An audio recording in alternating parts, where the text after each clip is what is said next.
The 7 Steps to a Successful Student series is brought to you by the Student Loan Finance Corporation and iHelp College Planning Services. For more information on preparing your student for college, please visit us at ihelploan.com.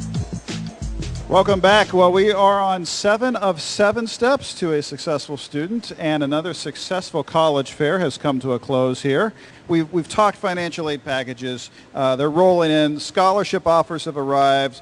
What do we do now? The college process is really different than almost any other process we have. You spend a lot of time looking broadly, casting your net far and wide, and making some decisions about how you winnow those options.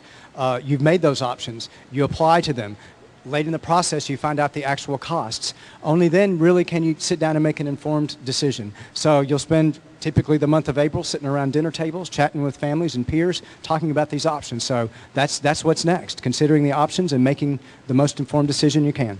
Who can we really trust for solid information on all of this? Trust your family and peers around you. They know you better than anybody. They can help you talk through concerns that you may have about a particular school, or even indeed the costs related to a particular school. Lean on folks like me at the schools you're working with. Admission professionals are there for that reason, to be a resource for you and your family. We are bound by honor, I would like to think, to make sure that we are providing you good and sound information. Same with financial aid officers in the school. The federal programs that are out there indeed are overseen pretty rigorously. So I think you can take great confidence in those kinds of programs. If someone's making you a deal that sounds too good to be true, it probably is. But other than that, trust the resources you've been working with. And this is interesting. I never thought about it this way, Ned, but once I'm enrolled and I'm taking classes, I still need to stay on top of this. This is organic. This is continuing on as I move through my years of education.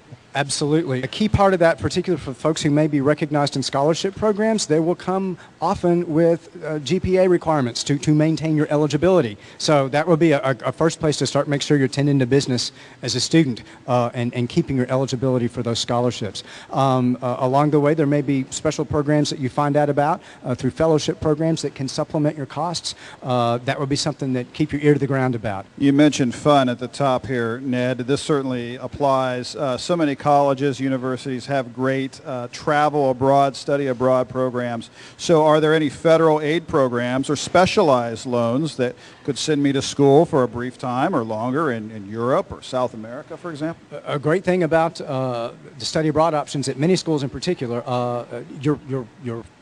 your aid package should stay in force, unless, of course, you have to withdraw from that school and then enroll in a foreign-based school. So at that point, you would kind of be on your own, and there would be limited resources. But as long as you're attending these international programs through your home school, your federal aid and financial aid packages would stay in force. Well, students do transfers, we know. I certainly did. How does this affect scholarships? How do these grants and financial aids move along through a transfer process? You need to file your FAFSA to see what kind of federal aid that you may qualify for at the baseline. For example, there may be a Pell program that would follow you to another school. But after that, all bets are kind of off. It's a new process based on the resources that a particular school may make available to transfers, and that may be different than what is available for first-year or first-time students.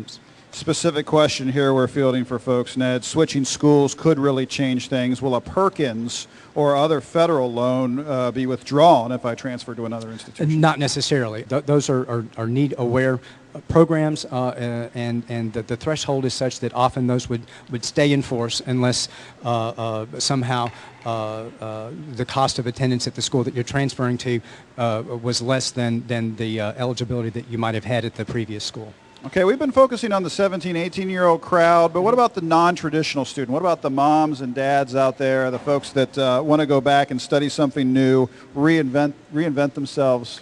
File the FAFSA. That really is the gatekeeper for all folks who are concerned about college costs. The same other bits of advice would apply to them as well. They need to be aware of application deadlines and requirements, submit those competitive applications and carefully crafted applications, but to go through that financial aid process with the FAFSA would be so key to finding the resources for which they may qualify.